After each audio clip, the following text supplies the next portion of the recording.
¿Ya te pusiste a pensar qué es lo que realmente pasa cuando el jefe voltea la espalda? Entre pasillos silenciosos y miradas cansadas, hay historias que jamás llegan a la oficina de la dirección, a menos que alguien decida escuchar con el corazón.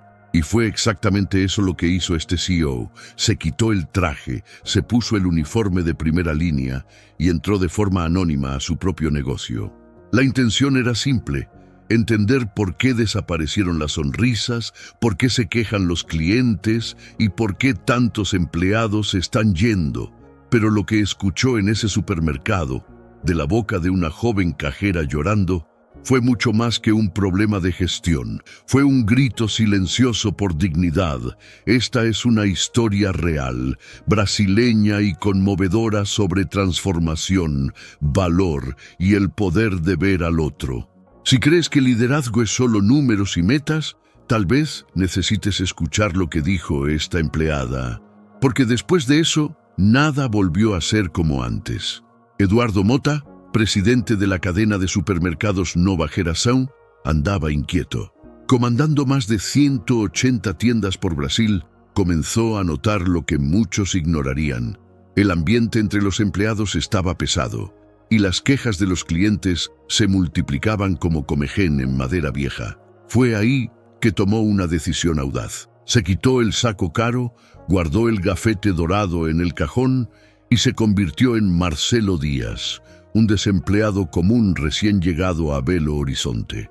Con barba de varios días y mochila desgastada, entró como novato en una de las tiendas más antiguas de la cadena, conocida por la alta rotación de personal y por mantener un ambiente pesado entre bastidores. Era el lugar perfecto para ver lo que los reportes no mostraban.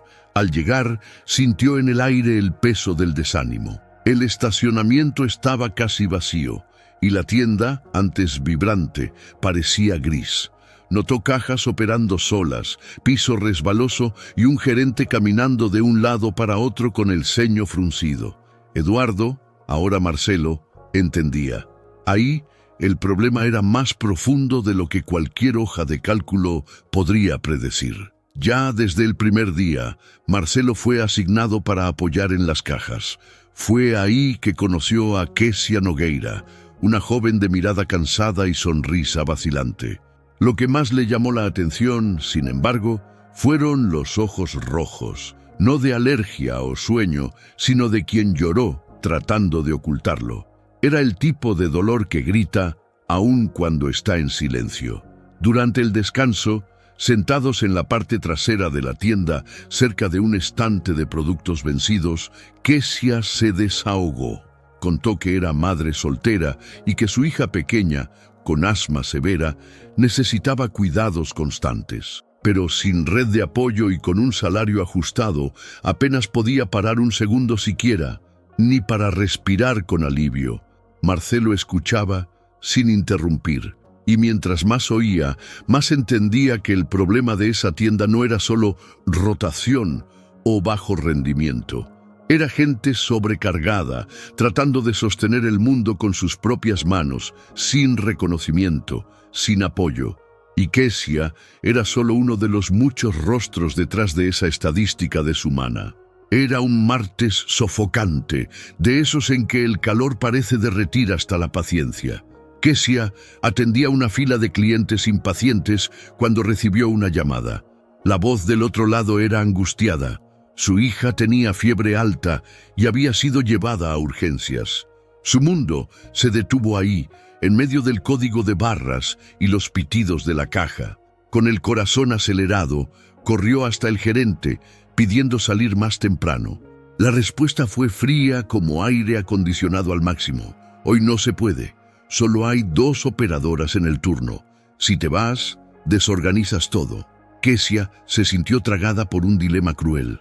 O seguía atendiendo bolsas, o corría al hospital a abrazar a su hija enferma. Marcelo, observando todo de cerca, sintió el nudo en la garganta.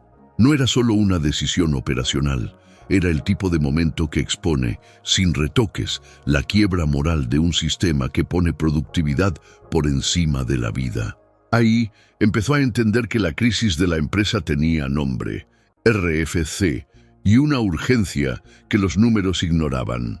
Al final de la tarde, la tienda parecía un campo de batalla. Filas acumuladas, sistema trabándose y clientes bufando de impaciencia. Fue cuando un hombre, con botellas en las manos y cara de pocos amigos, se negó a mostrar identificación para comprar bebida alcohólica. Kesia, siguiendo el protocolo, trató de explicar con calma que necesitaba verificar el documento. El cliente no quiso saber de plática. Empezó a gritar, la acusó de abusiva y amenazó con hacer una denuncia formal. Toda la tienda paró para ver el espectáculo. El gerente, en lugar de apoyar a Kesia, prefirió evitar problemas. Le pidió que liberara la venta, contrariando las normas de la propia empresa, y además le lanzó una mirada de censura que cortaba como cuchillo. Marcelo no aguantó. Intervino discretamente, tratando de calmar la situación, pero fue ignorado por el superior.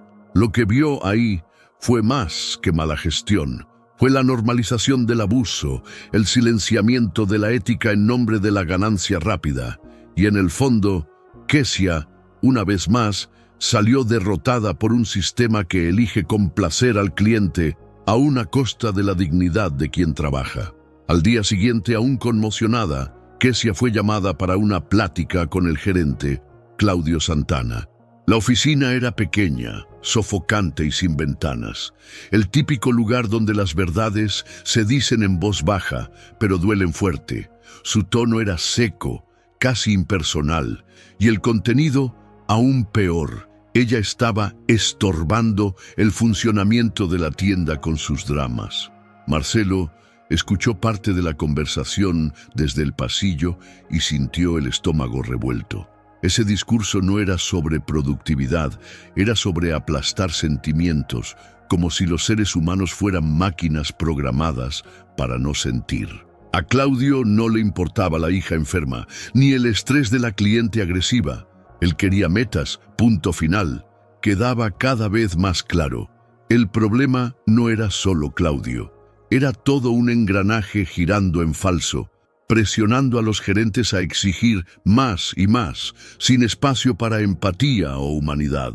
Marcelo se dio cuenta de que, si quería transformar la cultura de la empresa, necesitaría moverse mucho más profundo, en las raíces del sistema. Kesia regresó a la caja como quien regresa de un velorio, ojos hinchados, postura encogida, semblante de quien carga el mundo en los hombros. Marcelo, con un nudo en la garganta, se acercó discretamente y dijo lo único que podía en ese momento.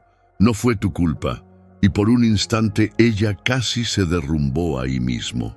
Mientras escaneaba los productos de forma mecánica, reveló que ya había pasado por situaciones peores.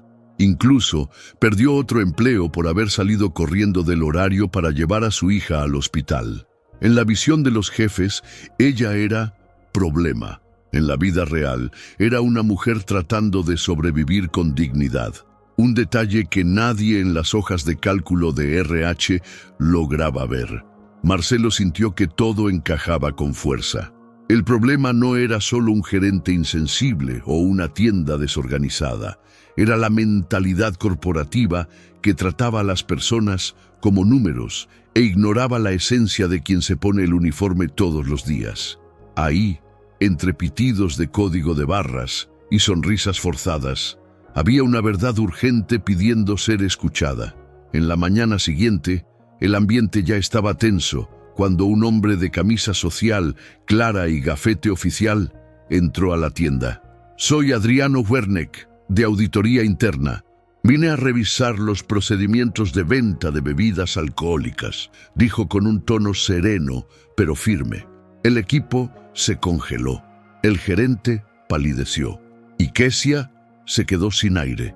Mientras Adriano caminaba por el supermercado anotando fechas de vencimiento e higienización, dirigió la mirada hacia las cajas, señaló justamente la estación de Kesia y pidió revisar los registros de venta de bebidas del día anterior. Ella palideció al instante, recordando la escena con el cliente agresivo y la orden de liberar la venta sin documento. La tensión era palpable. Los empleados cuchicheaban. Claudio sudaba frío y Kesia temblaba tratando de mantener la compostura. Marcelo observaba todo con atención. Sabía que esa visita podría cambiar el rumbo de la historia, pero también sabía que el sistema injusto podría tratar de echarle la culpa a quien menos se lo merecía. La rueda empezaba a girar y no había forma de pararla. El gerente Claudio trataba de mantener la pose, pero su frente delataba el pánico. Cuando el auditor Adriano mencionó posibles irregularidades en la venta de alcohol sin documentación, desvió la mirada y soltó la frase clásica de quien quiere ganar tiempo. Vamos a investigar internamente. Pero el fiscal fue directo. Esto necesita ser reportado a la regional. Kesia, al escuchar eso, casi deja caer el escáner de la mano. Sabía que, si la responsabilizaban, correría el riesgo de perder el empleo. Y lo peor, perder el seguro médico de su hija. Marcelo, firme, decidió intervenir. Pidió una conversación privada con Adriano y con calma explicó lo ocurrido, incluyendo la orden directa del gerente para violar el procedimiento. Fue en ese momento que el papel de Marcelo como empleado encubierto ganó nuevo peso. Ya no estaba solo observando, estaba defendiendo, asumiendo riesgos y posicionándose por quien nadie solía escuchar. Y ahí, en esa sala trasera, la justicia empezaba, tímidamente, a salir del papel para entrar en práctica. Marcelo sabía que solo reportar los hechos no bastaría. En sistemas corrompidos, la verdad necesita pruebas, y él tenía una. El día anterior, previendo el desenlace, grabó discretamente la conversación entre Claudio y Kesia, donde el gerente amenazaba con despedirla por causar problemas con sus dramas personales. Ahora era hora de mostrar lo que había detrás de las apariencias. Durante la nueva conversación con el auditor Adriano, Marcelo puso el celular sobre la mesa, apretó play y el ambiente quedó en silencio. Las palabras de Claudio, ásperas e insensibles, resonaron como disparos dentro de la sala. El auditor alzó las cejas. Claudio, parado en la puerta, palideció al escuchar su propia voz diciendo: «¿Quieres elegir entre trabajar aquí o cuidar a tu hija, Kesia?». Adriano agradeció el material y dijo que eso cambiaba todo el contexto de la investigación. Marcelo se dio cuenta de que ese momento era decisivo, no solo para Kesia, sino para todos los empleados de esa tienda. Estaba poniendo en jaque la cultura de la empresa, exponiendo el tipo de liderazgo que lastima más de lo que motiva. Y eso aún era solo el comienzo. De regreso en la sede de la empresa, Eduardo, ahora de vuelta a su verdadero nombre y cargo, convocó una reunión con los directores. Sentado a la cabecera de una mesa larga y rodeado de ejecutivos bien vestidos, soltó la bomba sin rodeos. Si seguimos ignorando lo que pasa en la base, no tendremos empresa en 5 años. El silencio que siguió habló más que 1000 hojas de cálculo. Con un tono firme, expuso todo: la caída de moral en las tiendas, las prácticas abusivas de algunos gerentes, las metas irreales y la falta de apoyo humano. Mostró datos, testimonios y hasta el audio grabado. Propuso cambios urgentes, entre ellos un aumento salarial del 20% para las funciones operacionales y un paquete de apoyo emocional. Algunos directores fruncieron el ceño. Otros susurraron sobre costos insostenibles, pero Eduardo no retrocedió. Dijo que ya vio el otro lado de la moneda, que escuchó los dolores en el piso de la tienda y vio dónde fallaba el sistema. O cambiamos la forma como tratamos a las personas, o vamos a seguir perdiendo los mejores talentos y los clientes junto con ellos. La reunión, que comenzó con resistencia, terminó con la semilla del cambio siendo plantada. En las semanas siguientes, Eduardo no solo habló, actuó. Comenzó personalmente a visitar unidades de la cadena Nova Geração, presentando un nuevo código de conducta y valores de la empresa. En cada tienda repetía una frase sencilla, pero poderosa: son personas, no números. Y cada empleado que escuchaba eso sentía algo cambiar dentro de sí.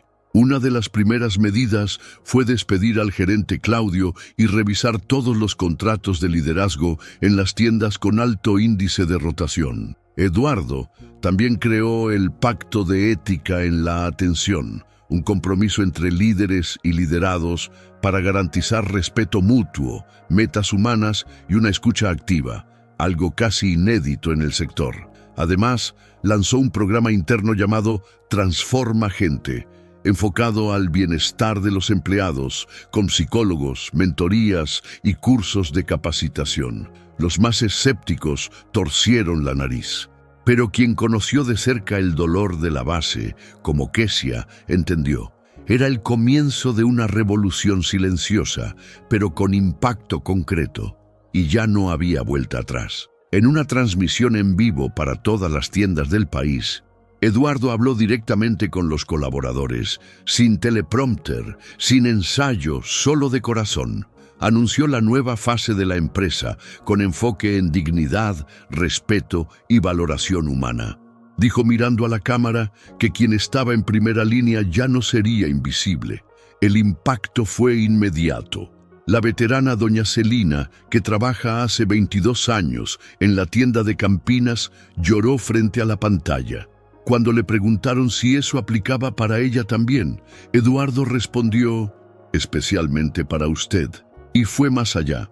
Anunció un bono de lealtad para quien llevaba más de 10 años en la empresa y prometió que la cultura del miedo y la presión abusiva sería cosa del pasado. Otro gesto simbólico fue la creación de una línea anónima de escucha activa, donde cualquier empleado puede reportar abusos sin miedo a represalias. El cambio dejó de ser teoría y se volvió práctica. Ya no se trataba solo de salvar una marca, era sobre salvar el alma de una empresa que por un tiempo se había olvidado de dónde venía, de la confianza de quien se pone el uniforme todos los días. Eduardo pasó a ver la presidencia no como un trono, sino como un punto de apoyo para que otros también subieran. Se dio cuenta de que ser líder no es tener todas las respuestas, sino hacer las preguntas correctas y escuchar. Sus visitas a las tiendas se volvieron rutina. Nada de anuncio previo, nada de pompa. Quería ver la realidad como era, sin maquillaje de hoja de cálculo. En uno de esos encuentros, una empleada le dijo, «Presidente, es la primera vez que alguien importante me escucha». Eso le pegó fuerte. Era el tipo de elogio que ninguna campaña de marketing compra. Para él, el enfoque cambió para siempre. Valor para todos los involucrados, no solo para los inversionistas. Y sí, sabía que ese cambio costaría caro a corto plazo. Algunos líderes regionales se resistieron, cuestionaron los nuevos gastos, las pausas para descanso emocional, las capacitaciones éticas. Pero Eduardo fue firme. Cuidar a la gente no es costo, es inversión. Y así, aun con parte de la directiva rechinando los dientes, siguió firme en la misión de reconstruir una empresa donde todos pudieran, de verdad, tener orgullo de pertenecer. Eduardo sabía que palabras bonitas no llenan carrito de mercado, ni renuevan contrato con proveedores. Entonces fue claro con el consejo. Se dio a sí mismo un plazo de 1 año para probar que una gestión humanizada puede ser tan, o más, rentable que la antigua. Si no funciona, entrego mi gafete. La frase causó revuelo en la sala, pero el tiempo empezó a mostrar su fuerza. 3 meses después, el índice de rotación en las tiendas bajó 28%. Las redes sociales, que antes servían de canal para quejas, pasaron a mostrar elogios de clientes sobre la atención. Y lo más curioso, los propios empleados empezaron a defender la empresa en grupos y foros online, espontáneamente. La prensa también se dio cuenta.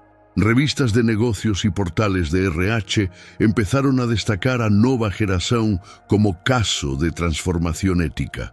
Y Eduardo, lejos de presumir, decía solamente: «Estamos apenas haciendo lo que debería haberse hecho desde el inicio». El cambio era real, palpable y, más importante, visible por quien más importaba, las personas. Un año después de esa jornada, disfrazado de empleado, Eduardo presentó los nuevos números de la empresa. La facturación creció, la utilidad neta aumentó, pero curiosamente fue la baja en las solicitudes de renuncia lo que arrancó aplausos de la directiva, porque ahora las personas ya no querían irse de Nova Geração, querían crecer ahí dentro. Durante la presentación, proyectó imágenes de empleados sonriendo, testimonios de clientes y hasta una carta manuscrita de una colaboradora del sector de limpieza. Hoy me siento parte de algo. Antes era solo un gafete. Eso emocionó hasta a los más escépticos. Por primera vez, el éxito estaba siendo medido no solo por la caja, sino por el clima humano de la empresa. Eduardo cerró diciendo que el mayor patrimonio de Nova Geração no era su capital, sus tiendas o sus acciones en bolsa. Era gente comprometida, valorada, escuchada, porque al final de cuentas, eso es lo que sostiene cualquier negocio que quiera durar, relaciones verdaderas y no solo transacciones comerciales. La transformación de Nova Geração no se quedó solo en discursos y números, tocó la puerta de la vida real.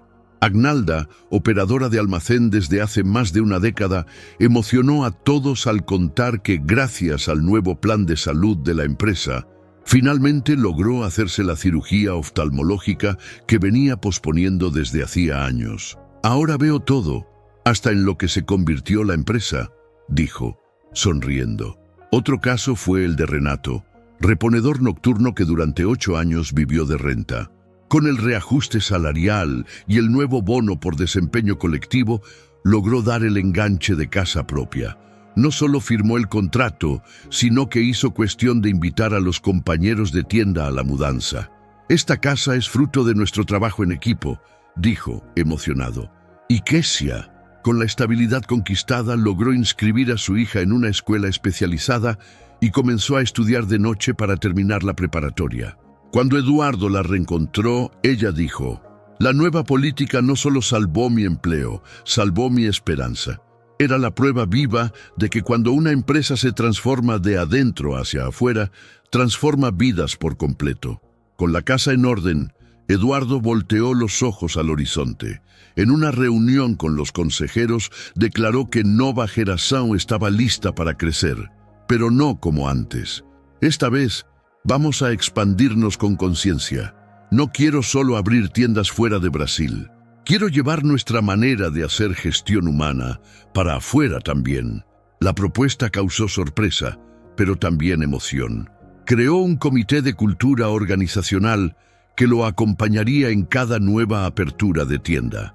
La idea era simple: ninguna expansión sin propósito. Toda nueva unidad debería nacer con los pilares de la valoración humana, la escucha activa y la ética como base, nada de repetir errores del pasado, aunque eso significara crecer más despacio.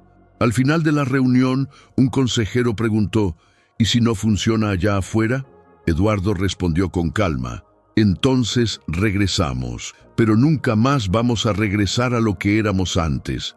Y así, entre mapas estratégicos y gráficas de viabilidad, quedó claro que esa empresa ya no buscaba solo mercado, buscaba hacer historia, con valores, con verdad, con alma. Un año después de esa transformación valiente, llegó el reconocimiento, y no solo en forma de premios. Nova Geração fue elegida la mejor empleadora del sector retail en Brasil, desbancando gigantes que antes dominaban el ranking. Pero, para Eduardo, la verdadera victoria vino en forma de algo mucho más simple: ver a un empleado abrazando a otro al final de una jornada pesada. En la ceremonia del premio CEO del año, subió al escenario con la calma de quien sabe que hizo lo correcto, no lo fácil. En lugar de discursos rebuscados, contó la historia de Kessia, de su hija, y de la decisión que tomó al cambiar el cargo por la convivencia. Dijo que ser líder hoy es tener valor de sentir, y terminó con una frase que emocionó al público: ninguna ganancia vale más que una vida respetada. Mientras los flashes de los fotógrafos estallaban, Eduardo sonrió discretamente. Sabía que el trabajo estaba lejos de terminar. Pero también sabía que a partir de ahí un nuevo capítulo había comenzado, no solo para la empresa, sino para todos los que creen que es posible hacer diferente y con el tiempo hacer mejor. ¿Y tú? ¿Ya te pusiste a pensar cuántas historias de superación, injusticia o transformación están pasando justo frente a tus ojos sin que nadie se dé cuenta? Tal vez en ese compañero callado del trabajo o en esa empleada que nunca falta, aún enfrentando tormentas fuera del horario. La verdad es que todos cargamos batallas invisibles. La diferencia está en quien elige verlas. Esta historia muestra que el liderazgo no es sobre autoridad, sino sobre responsabilidad con personas reales. Muestra que cambiar el sistema empieza con pequeñas actitudes. Escuchar más, juzgar menos y tener valor de hacer lo correcto, aun cuando dé trabajo. Entonces, queda la pregunta, ¿en qué cultura estás contribuyendo en tu día a día? ¿La que oprime o la que transforma? Si esta historia te tocó, compártela con alguien que necesita escuchar esto. Y claro, suscríbete al canal y activa la campanita para seguir viendo contenidos que inspiran, provocan y muestran que sí es posible hacer del mundo un lugar más justo, empezando por el ambiente donde trabajamos.